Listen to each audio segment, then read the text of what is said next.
other breaking story we are following tonight. Universities of Wisconsin President Jay Rothman and the UW System Board of Regents says it's terminating UW-La Crosse Chancellor Joe Gow.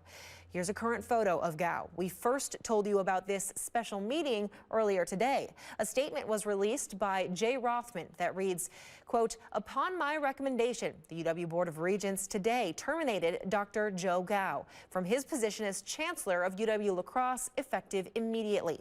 In recent days, we learned of specific conduct by Dr. Gow that has subjected the university to significant reputational harm. His actions were abhorrent."